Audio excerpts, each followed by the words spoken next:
Hello my dear students. वो कहते हैं ना कि अगर कोई इंसान शिक्षा से पहले संस्कार की पहचान कर ले और भगवान से पहले अपने माँ बाप की पहचान कर ले तो जीवन में सफलता उसी को मिलती है। तो देखिए, शिक्षा और संस्कार जो है वो दोनों एक साथ चलते हैं। यहाँ पे कुछ संस्कार की बातें भी आपको बताते हैं और साथ में आपको शिक्षा भी देते हैं। तो उसी शिक्षा के दौर में हम आ जाते हैं हमारे चैप्टर नंबर 7 में कोऑर्डिनेट ज्योमेट्री और कोऑर्डिनेट ज्योमेट्री की एक्सरसाइज नंबर 7.1। हालांकि ये एक्सरसाइज बहुत सिंपल है और आपको भी पता है कि सबसे पहली जो एक्सरसाइज 7.1 है उसमें सिर्फ एक ही फार्मूला हम यूज़ में लेते हैं और वो फार्मूला है आपका डिस्टेंस फार्मूला। डिस्टेंस फार्मूला के बेस पे हम ये कुछ सम्स आपके सामने बोर्ड पे लिखे हुए हैं एक्सरसाइज 7.1 के, ये हम करेंगे। अब देखिए, सबसे पहला सम देखिए, आप इसमें लिखा है find the distance between the following points. हमारे पास ये पॉइंट्स हैं, जैसे मान लीजिए ये दोनों पॉइंट्स हैं, जैसे एक P पॉइंट है, एक है वो Q पॉइंट है यहाँ पे, और P और Q पॉइंट के कोऑर्डिनेट्स आपको दे रखे हैं 2, 3 और 4 और 1। इन दोनों पॉइंट्स के बीच में हम डिस्टेंस फाइंड करेंगे तो आप कहेंगे कि सर आप है वो डिस्टेंस फार्मूला लगा के इसको फाइंड आउट कर लीजिए। तो देखिए, डिस्टेंस फार्मूला आपको याद होगा, जहाँ तक मैं मानता हूँ, x2 माइनस x1 का whole square plus y2 minus y1 का होल स्क्वायर, और इसको हम रखते हैं रूट में इस तरह से, और ये P और Q जो है वो दोनों पॉइंट्स हैं, उनके बीच का डिस्टेंस हम इस फार्मूले से करते हैं। अब यहाँ देखिए, आपको x2 x1 y2 y1 कौन सी वैल्यूज़ को लेनी है। तो देखिए यहाँ पे ये जो हम ले रहे हैं यहाँ पे 2, 3, 4 और 1, इसको हम हमेशा लेते हैं x1 ले लिया हमने, इसको ले लिया y1, इसको ले लिया x2 और इसको ले लिया हमने y2। इस तरह से हमने है वो ये वैल्यूज़ ले ली। अब हम वैल्यूज़ डालते हैं, जैसे x2 की वैल्यू यहाँ पे देखिए क्या है 4, तो हम लिख देंगे 4, माइनस x1 की वैल्यू क्या है 2, तो हमने लिख दिया 2 और इसका होल स्क्वायर कर दिया हमने, प्लस y2 की वैल्यू क्या है आपके पास 1 है, तो हमने लिख दिया 1, माइनस y1 की वैल्यू क्या है आपके पास 3, तो 3 लिख दिया और इसका भी होल स्क्वायर कर दिया और इसको हमने कहाँ रूट में रख दिया इसको। अब आप देखिए यहाँ पे 4 में से 2 जाएंगे 2, तो 2 का स्क्वायर कितना हो जाएगा आपका 4, प्लस यहाँ पे देखिए यहाँ पे -2 बच रहे हैं, तो -2 का स्क्वायर क्या हो जाएगा, ये भी क्या हो जाएगा 4 हो जाएगा, प्लस का 4 हो जाता है ये 4 और 4 कितना हो गया आपका 8 हो गया, √8 हो गया।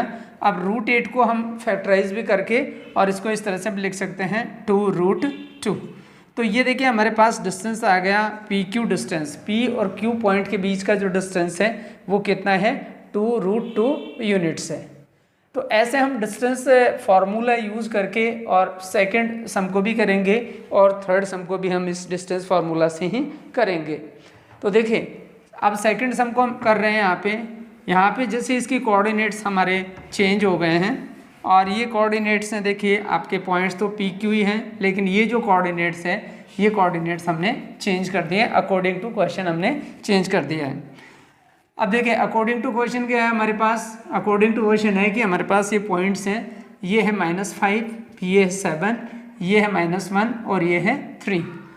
यहाँ पे ये -5 है, ये 7 है, ये -1 है और ये 3 है। x1 y1 x2 y2 ये आपके सामने मैंने लिख दिए हैं, ठीक, ये x1 y1 x2 y2। अब हमने इस फार्मूले में इसको लिखना है, तो देखिए इस फार्मूले में आप बताइए x2 के लिए क्या लिखें हम -1 लिख लेते हैं, x1 के लिए क्या लिखेंगे हम -5। लेकिन यहाँ पे ये जो -5 लिखने से पहले आप ये ध्यान रखिए कि ये जो माइनस की वैल्यू है, ये माइनस की वैल्यू लिखी, मतलब ये माइनस लिखा और इसके बाद में x1 की वैल्यू लिखी हमने -5, और फिर हमने इसका क्या किया स्क्वायर किया। स्क्वायर करने के बाद में देखिए ये है आपका y2, तो y2 क्या है इसके अंदर, y2 है आपका 3 और y1 क्या है इसके अंदर 7 है, तो ये 7 लिख दिया और उसका हमने क्या कर दिया होल स्क्वायर कर दिया। अब यहाँ देखिए ये सॉल्यूशन है, इस सॉल्यूशन में क्या है एक प्रॉब्लम आती है, स्टूडेंट गलती करते हैं इसमें। देखिए माइनस को माइनस से मल्टीप्लाई करते हैं तो प्लस का 5 आ जाएगा, और प्लस के 5 में से 1 को माइनस कर देंगे तो क्या आ जाएगा 4 आ जाएगा। 4 का स्क्वायर कितना हो जाएगा 16 हो जाएगा यहाँ पे, और यहाँ देखिए यहाँ पे कितना बच रहा है, यहाँ पे वही 4 बच रहा है, माइनस का 4 जो है उसका स्क्वायर करेंगे तो भी वो क्या आ जाएगा, 16 आ जाएगा। तो ये 16 और 16 कितना हो जाएगा आपका √32 हो गया। अब √32 के हम फैक्टर्स करके और इसको हम वो इस तरह से भी लिख सकते हैं, जैसे ये 32 है, 2 16 2 8 2 4 और फिर 2 2 और फिर 2 1 और इस तरह से। तो देखिए ये पेयर बन गया, ये पेयर बन गया। तो हम इसको क्या लिख सकते हैं, इसको लिख सकते हैं हम 4√2 यूनिट्स। तो इस तरह से हमने इन दोनों के बीच का डिस्टेंस कैलकुलेट कर लिया। अब आप देखिए इसके अंदर है वो, हम इसका तीसरा पार्ट करते हैं। तीसरा पार्ट है आपका जो है वो कोऑर्डिनेट्स उसके अलग हैं, उसके कोऑर्डिनेट्स हैं वो अलजेब्रिक कोऑर्डिनेट्स हैं। तो अलजेब्रिक कोऑर्डिनेट्स को हम इसके अकॉर्डिंग लिख लेते हैं। यहाँ पे देखिए ये जो तीसरा पार्ट है इसका, इसमें इसके अलजेब्रिक कोऑर्डिनेट्स हैं, जैसे a है और b है, और इसमें -a और -b है। यहाँ पे -a -b और यहाँ a और b है। ये देखिए आपके पास ये a b और ये -a और ये -b है। अब यहाँ पे p और q के कोऑर्डिनेट्स को हम है वो उसी डिस्टेंस फार्मूला में लिखेंगे। हाँ, तो ये जो है वो डिस्टेंस फार्मूला हमने मिटा दिया था, ठीक है, x2 - x1 और y2 - y1 का होल स्क्वायर, यहाँ पे भी होल स्क्वायर कर दिया हमने। अब देखिए यहाँ पे वैल्यूज़ लिख लेते हैं हम, जैसे x2 की वैल्यू क्या है, यहाँ पे x2 की वैल्यू जो है वो आपके पास है वो -a है, और x1 की वैल्यू क्या है, ये भी -a है। तो हम इसको इस तरह से लिखेंगे माइनस और -a, ठीक है। x2 की वैल्यू जो क्या है आपके पास -a है और इसकी वैल्यू a है, तो हम यहाँ लिखेंगे देखिए माइनस, और ये इस तरह से लिखेंगे हम a लिखेंगे। इसके बाद में देखिए ये जो है वो y2 की वैल्यू क्या है आपके सामने, इसका होल स्क्वायर कर देंगे इस तरह से, हम इस तरह से होल स्क्वायर कर देंगे। फिर इसके बाद में y2 की वैल्यू क्या है आपके पास -b है, फिर माइनस और इसकी वैल्यू क्या है y1 की b है। तो इस तरह से हमने इसका होल स्क्वायर कर दिया। अब देखिए -a और -a -2a हो जाते हैं, तो -2a जो है वो इसका हमने होल स्क्वायर करना है, और इसमें -2b का होल स्क्वायर करना है। तो -2a का होल स्क्वायर क्या होता है बताइए, अच्छा 4a² हो गया, और -2b का होल स्क्वायर क्या होगा, -2b का होल स्क्वायर 4b² हो गया, इस तरह से, ठीक है। अब हमने क्योंकि ये रूट में ही चल रहे हैं, तो अब हमको क्या करना है इसके अंदर, जैसे इसमें से 4 कॉमन ले लिया हमने, तो 4 को हम ऐसे फैक्टराइज करके भी लिख सकते हैं, ऐसे 2 × 2, और अंदर क्या बच जाएगा इसके अंदर, इसमें बच जाएगा आपके ये जो है वो 4 हमने कॉमन ले लिया, या फिर इसमें अगर आप कंफ्यूज होते हैं तो पहले हमने यूँ 4 कॉमन ले लिया, और ये आ गया a² + b² ले लिया हमने, और ये रूट में है आपके, ठीक है। अब 4 का जो है 4 में से है वो 2 बाहर आ जाएंगे, तो हम इसको इस तरह से लिख सकते हैं 2, और फिर रूट के अंदर आ सकता है a² + b²। तो इस तरह से ये इन दोनों पॉइंट्स के बीच की डिस्टेंस आ गई, PQ जो पॉइंट्स हैं उन दोनों पॉइंट्स के बीच की क्या आ गए हमारे पास डिस्टेंस आ गई। तो इस तरह से हम है वो डिस्टेंस फार्मूला यूज़ करके और इनको कैलकुलेट कर सकते हैं। इतना समझ में आ रहा है? चलिए अब इसके बाद में हम आगे वाला सम करते हैं। नेक्स्ट क्वेश्चन नंबर 2 करते हैं हम। यहाँ पे हर जगह है वो डिस्टेंस फार्मूला ही यूज़ में लेना पड़ेगा हमें, ठीक है। कोऑर्डिनेट्स हमें चेंज करते रहने हैं। देखिए अब जैसे इसमें कोऑर्डिनेट्स क्या है, देखिए find the distance between the 0 0 and 36 15। तो हम यूँ ले लेंगे, यहाँ पे ये 0 0 पॉइंट है और यहाँ पे 36 और क्या है 15 है। बहुत सिंपल सा ये वर्क है, ये सिंपल से सॉल्यूशंस हैं, आप आराम से कर सकते हैं। आपका ये देखिए ये x1 y1 है और ये x2 और ये y2 है। अब देखिए आप x2 में से x1 को माइनस करेंगे, यानी कि 36 में से आप 0 को माइनस करेंगे, इसका स्क्वायर करेंगे। फिर वो 15 में से भी 0 को माइनस करेंगे, इसका स्क्वायर करेंगे। तो बिल्कुल आपके सामने ये आ रहा है कि 36 का स्क्वायर आ जाएगा। ये 36 का स्क्वायर हम कर लेते हैं, 36 को किससे मल्टीप्लाई कर लेते हैं, 36 से मल्टीप्लाई कर लेते हैं। तो 6 6 जा 36 आ गया, 3 आ गया, 6 3 जा 18 और 3 कितना आ गया 21 आ गया, और फिर 6 3 जा 18 आ गया, और 3 3 जा 9 और 1 कितना हो गया इसमें 10 हो गया, ठीक है। तो ये आ गया 6, ये आ गया 9, ये आ गया 2 और ये आ गया 1। तो यहाँ पे इसका सॉल्यूशन हम इस तरह से लिख सकते हैं, ठीक है। 1 2 9 6 लिख दिया हमने, प्लस यहाँ पे 15 है, 15 का 2 2 5 होते हैं। अब इन दोनों को ऐड कर दिया हमने, 2 2 5 को, और इसको 1 2 9 6 को हमने ऐड कर दिया 2 2 5, ये आ गया तो ये आ गया यहाँ पे 1, यहाँ पे आ गया 9 और 11 12, और यहाँ पे आ गया 5, और यहाँ पे आ गया 1 आ गया यहाँ पे, ठीक है। तो ये आ गया आपके पास 15 और 81 आ गया, 1521 आ गया, 1521 यानी 1521 आ गया। आप 1521 का आप वो रूट फाइंड करेंगे, तो 1521 का रूट कैसे फाइंड करते हैं? रूट आपको सबको फाइंड करना आता ही है। जैसे ये 1521 है, इसका रूट हम इस तरह से फाइंड कर सकते हैं, जैसे 3 3 9 हो गया यहाँ पे, ठीक है, और यहाँ पे 3 ऐड किए हमने तो ये यहाँ 6 रह गया, यहाँ पे 21 आ गया, इसके बाद में ये 6 हो गया। अब इसमें जो है वो हम ले लेंगे 9, तो 9 9 से 81 आ गया, और 8 आ गया, 9 6 54, और 8 कितना हो गया 62, यानी कि ये आ गया आपके पास 39 आ गया। तो इसका पी क्यू डिस्टेंस कितना आ गया आपके पास? पी क्यू डिस्टेंस जो आ गया वो आ गया आपके पास 39 आ गया। तो इस तरह से हम है वो उसको कैलकुलेट कर सकते हैं, इन दोनों पॉइंट्स के बीच के डिस्टेंस को हम कैलकुलेट कर सकते हैं। अब आगे देखिए आप, जैसे ये है क्वेश्चन नंबर 3। क्वेश्चन नंबर 3 में देखिए आप यहाँ पे डिटरमाइन द पॉइंट्स दे रखे हमें 1 5 2 3 -2 -11 आर कोलिनियर और नॉट। अब कोलिनियर का मतलब आपको ये जो वर्ड है, इस वर्ड का मतलब मैंने इससे पहले वाले जो है वो लेक्चर में भी बताया था कि कोलिनियर का मतलब होता है कि क्या ये तीनों जो पॉइंट्स हैं वो एक ही लाइन में पड़ते हैं, ठीक है। अगर ये एक ही लाइन में पढ़ते हैं तो देखिए जब भी हम इनका सॉल्यूशन फाइंड करेंगे, डिस्टेंस फाइंड करेंगे, तो इनमें किन्हीं भी दो पॉइंट्स का डिस्टेंस जो है वो तीसरे के इक्वल आना चाहिए। जैसे कैसे? इस तरह से हम करेंगे, जैसे मान लीजिए 3 पॉइंट्स हैं आपके सामने, इस तरह से हमने ये लिए। जैसे ये पहला कोऑर्डिनेट है, ये ले लिया आपने, जैसे P, Q और R ऐसे। अब देखिए ये आ गया आपका 1 5 आ गया, ये आ गया आपका 2 3 आ गया, ये आ गया -2 और -11 आ गया। अब यहाँ पे देखिए सबसे पहले हम डिस्टेंस फाइंड कर लेंगे PQ की। तो PQ की डिस्टेंस फाइंड करेंगे, वही फार्मूला हम यूज़ में लेंगे, ठीक है, x2 - x1 का होल स्क्वायर और y2 - y1 का होल स्क्वायर, ठीक है, इन दोनों का होल स्क्वायर। अब देखिए यहाँ पे वही कोऑर्डिनेट्स ले लेंगे अपन, जैसे x1 y1 और x2 y2, x1 y1 है और x2 y2, ये कोऑर्डिनेट्स हम ले लेंगे यहाँ पे x2 y2। यहाँ देखिए x1 y1 क्या ले रहे हैं अपन 1 और 5, और ये क्या ले रहे हैं हम 2 और 3 ले रहे हैं, ठीक है। यहाँ पे हम रफ वर्क कर रहे हैं, एक तरह से वो रफ वर्क है, ठीक है। अब आप देखिए PQ जो डिस्टेंस हम कैलकुलेट कर रहे हैं यहाँ पे, तो PQ डिस्टेंस के अकॉर्डिंग जैसे पहले x2 के इसमें 2 है तो 2 - 1 कर लेंगे, इसका स्क्वायर कर दिया, प्लस y2 के आपके पास 3 है तो 3 - 5 का होल स्क्वायर कर दिया हमने। अब आप देखिए ये 1 आया, 1 का स्क्वायर तो 1 ही होगा, ठीक है, और इसके बाद में -2 का स्क्वायर क्या आ जाएगा 4 आ जाएगा, और ये आ गया आपका √5 आ गया, ये क्या आ गया आपका √5 आ गया यहाँ पे। इसके बाद में देखिए आप, जैसे ये PQ डिस्टेंस आ गया, आप QR डिस्टेंस फाइंड कर लीजिएगा। तो ये तो पहले हमने PQ के कोऑर्डिनेट्स के लिए लिखा था, अब हम डिस्टेंस निकाल लेते हैं QR। तो QR डिस्टेंस के अंदर देखिए x1 y1 इसको ले रहे हैं अपन, ठीक है, ये x1 है, ये y1 है, और ये x2 है, और ये क्या है हमारे पास y2 है। अब इन वैल्यूज़ को हम है वो पुट करेंगे वापस से, फिर है वो डिस्टेंस फार्मूला में यहाँ पे।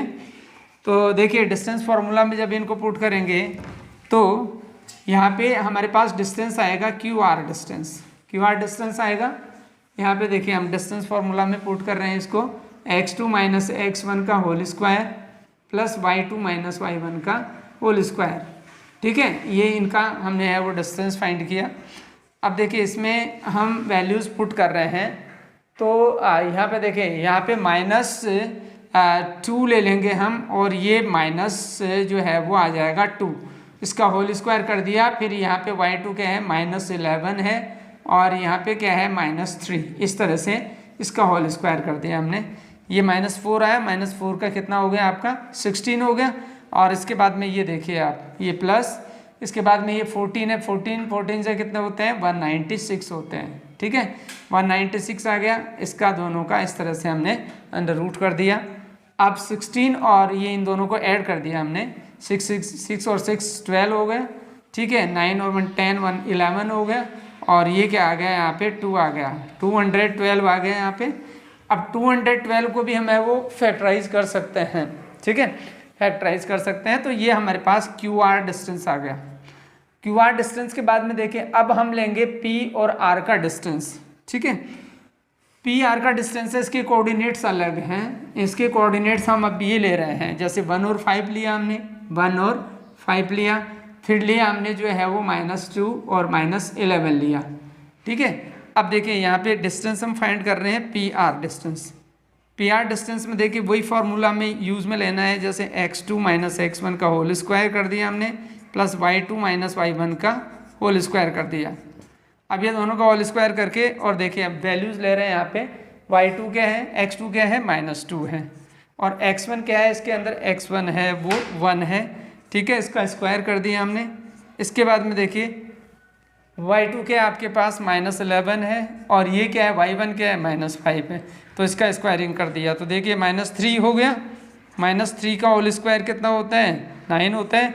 और इसमें देखिए यहाँ पे जो है वो इसका जो स्क्वायर है 11 16 का स्क्वायर हम करेंगे, 16 जा 6 6 जा 36, 1 3 1 6 1 जा 6 और 3 कितना हो गया, 9 हो गया, फिर 6 हो गया, फिर 1 हो गया, तो ये 6 आ गया, ये 5 आ गया, ये 256 आ गया, तो ये आ गया आपका 256। अब 256 और 9 को ऐड कर देंगे अपन, 256 और 9 को क्या कर देंगे, ऐड कर देंगे। ठीक है, और ये आ जाएगा 265 आ जाएगा, 265 आ गया आपके पास, तो ये आ गया आपके पास √265 आ गया आपके पास। अब आप देखेंगे कि इसके अंदर ये √265 आ गया, एक 5 आया है, एक आया है आपके पास 212। अब यहाँ पे अगर हम जैसे इनको इस तरह से करें कि जैसे आपके ये जो पी आर है, पी आर डिस्टेंस है, ये जो है वो क्यू आर है, क्यू आर है √212 प्लस हम ये करें जैसे √5 और ये जो है वो हम इसको ये कहें कि भाई ये √265 के इक्वल है क्या। ठीक है, तो ये √265 के इक्वल नहीं होगा। ठीक है, अगर हम इनको जो है वो इस तरह से ऐड करें तो ये इसके इक्वल नहीं होता है। जब इसके इक्वल नहीं होता है तो हम ये कहेंगे कि ये पॉइंट्स हैं वो कोलिनियर नहीं हैं, ये पॉइंट्स जो तीनों पॉइंट्स हैं दे आर नॉट कोलिनियर। तो इस तरह से वी कैन कैलकुलेट, इसको हम फाइंड आउट कर सकते हैं, डिटरमाइन कर सकते हैं कि ये पॉइंट्स कोलिनियर हैं या नहीं हैं। अब आ जाइए आप है वो उसका सम नंबर 4। सम नंबर 4 में देखिए आप, इसमें हमें क्या करना है, इस सम में हमको करना है यहाँ पे कि चेक वेदर ये जो है वो ये तीन जो कोऑर्डिनेट्स आपको दे रखे हैं ये क्या किसी आइसोस्केलस ट्राइंगल के वर्टिसेस हैं या नहीं है। तो आइसोस्केलस ट्राइंगल के बारे में आप जानते हैं अच्छे से, क्या होता है आइसोस्केलस ट्राइंगल, यानी ऐसा ट्राइंगल जिसकी दो साइड्स इक्वल हो। जैसे मान लीजिए हमने लिया ABC एक ट्राइंगल, तो इसमें AB और AC दोनों साइड या इनमें से कोई भी दो साइड है वो इक्वल होनी चाहिए। तो अगर दो साइड इक्वल है तो उसको हम क्या कहेंगे, आइसोस्केलस ट्राइंगल कहेंगे। अब देखिए इसकी कोऑर्डिनेट्स क्या क्या हमारे पास, एक का है 5 और -2 है, एक जो है 6 और 4 है, और एक का जो कोऑर्डिनेट है वो 7 और -2 है। इस तरह से इनके कोऑर्डिनेट्स हैं। अब हमको डिस्टेंस देखना है कि जैसे मान लो ये डिस्टेंस या फिर ये डिस्टेंस या फिर ये डिस्टेंस, इनमें से कोई भी दो डिस्टेंस है वो इक्वल है या नहीं है, ये हमें कैलकुलेट करना है। ठीक है, तो पहले हम डिस्टेंस फाइंड करते हैं, AB डिस्टेंस। देखिए डिस्टेंस फार्मूला यूज में लेंगे हम, वही फार्मूला हमारे पास सेम फार्मूला, x2 - x1 का होल स्क्वायर और प्लस y2 - y1 का होल स्क्वायर, ये फार्मूला हम काम में ले रहे हैं। अब यहाँ देखिए x2 क्या है, x1 क्या है।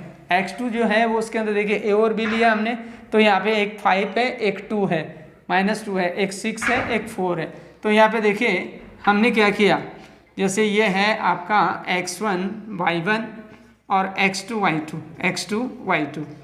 अब यहाँ पे x1 y1 क्या है, आप किसी को भी ले सकते हैं, जैसे 5 और 2 को ले लीजिए आप, -2 को, ये इसको ले लीजिए आप, 6 और 4 को ले लीजिए आप। ठीक है, वैल्यूज डाल लीजिए इसके अंदर। x2 की वैल्यू क्या है 6 माइनस इसमें क्या है x1 की वैल्यू क्या है 5, तो उसका होल स्क्वायर कर लो।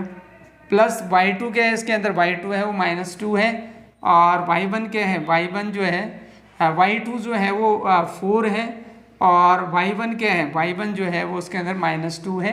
तो इसको हम इस तरह से लिखेंगे यूँ, इस तरह से -2। ठीक है, और इसका होल स्क्वायर कर देंगे हम। अब यहाँ देखिए क्या बच रहा है, यहाँ पे 1 बच रहा है ना, 1 का स्क्वायर क्या होता है, 1 ही होता है। और यहाँ पे क्या आ गया, तो ये हो गया 2, तो 4 और 2 6, 6 का स्क्वायर कितना हो गया, 36 हो गया। तो ये हमारे पास आ गया रूट 37। तो ये डिस्टेंस हमारे पास आया रूट 37 पहला। इसके बाद में देखिए दूसरा पार्ट देखिए, इसके अंदर ए बी डिस्टेंस हमने कैलकुलेट कर लिया। अब हम बी सी डिस्टेंस कैलकुलेट करते हैं। ठीक है, बी सी डिस्टेंस में भी फॉर्मूला वही लगेगा हमें, x2 माइनस x1 का होल स्क्वायर और प्लस y2 माइनस y1 का होल स्क्वायर, यही फॉर्मूला हमें यूज़ में लेना है। तो अब यहाँ पे देखिए, यहाँ पे हम कोऑर्डिनेट्स कुछ भी ले सकते हैं, जैसे मान लीजिए इसको ले लिया हमने, जैसे x1 y1 x2 और y2 इस तरह से लिया हमने। तो जैसे x1 y1 इसको ले लिया हमने 7 और -2 को ले लिया, x2 y2 5 और -2 को ले लिया हमने। ठीक है, अब हमको क्या करना है, वैल्यूज़ इसमें पुट करनी है। तो इसमें हमने वैल्यू पुट की, तो x2 की वैल्यू कितनी है, 5 माइनस 7 का होल स्क्वायर कर दिया हमने। इसके बाद में देखिए y2 की वैल्यू क्या है, इसके अंदर -2 है और y1 की वैल्यू क्या है, -2 है। तो -2 इस तरह से हो जाएगा ये। ठीक है, और ये इस तरह से हम इसको बड़े ब्रैकेट में भी डाल देंगे। अब देखिए इसका स्क्वायर कर दिया हमने। अब यहाँ देखिए इसमें से -2 बच रहा है, तो -2 का स्क्वायर कितना हो जाएगा, 4 हो जाएगा। प्लस इसके अंदर देखिए आप, ये माइनस माइनस प्लस हो गया, फिर प्लस माइनस जो है वो कैंसिल हो गया, तो 0 बच गया, यानी कि यहाँ पे 4 आ गया। तो 4 आ गया तो 4 का रूट कितना होता है, 2 होता है। ठीक है, ऐसे हमने है वो ये। अब हमने AC डिस्टेंस फाइंड करना है, तो AC डिस्टेंस आप फाइंड कर लीजिएगा। ये BC तक हो गया। अब AC डिस्टेंस फाइंड करना, तो फॉर्मूला वही यूज़ लेना आपको, x2 माइनस x1 का होल स्क्वायर कर दिया हमने और y2 माइनस y1 का होल स्क्वायर कर दिया हमने। ठीक है, अब देखिए इसमें कोऑर्डिनेट्स हम चेंज कर देते हैं। अब इसके कोऑर्डिनेट्स कौन से हैं, इसके कोऑर्डिनेट्स हैं ये वाले। ठीक है, ये हमने जो है वो अभी डिस्टेंस लिया है 5 और 7 वाला ये। अब हम ले रहे हैं इसके अंदर, जैसे पहले हमने AB ले लिया, फिर हमने लिया है BC। ठीक है, तो BC के अंदर देखिए आपने, BC के अंदर हमने जो है ना ये BC नहीं लेकर के हमने AC ले लिया यहाँ पे।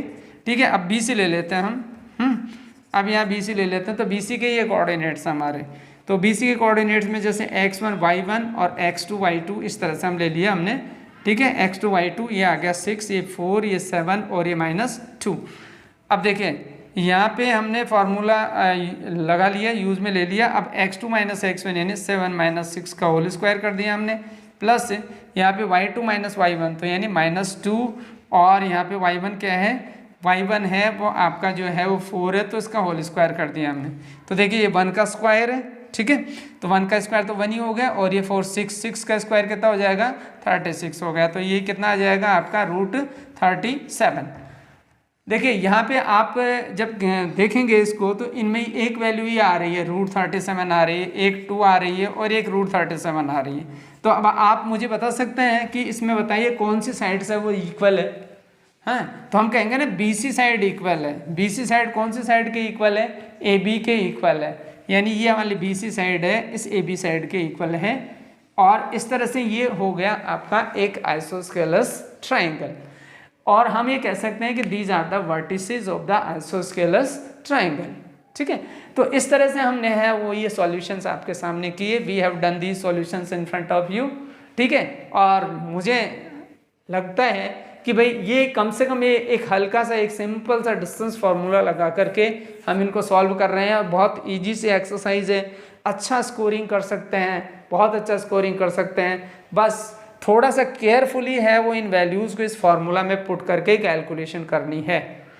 अब इससे आगे वाली जो सम्स हैं, 4 सम के बाद में आगे के सम इससे नेक्स्ट वाले लेक्चर में हम करते हैं, और इन सम्स का है वो वापस से आप है वो रिवीजन करेंगे, तो और भी ज़्यादा आप में जो है एफिशिएंसी आ जाएगी। Thank you.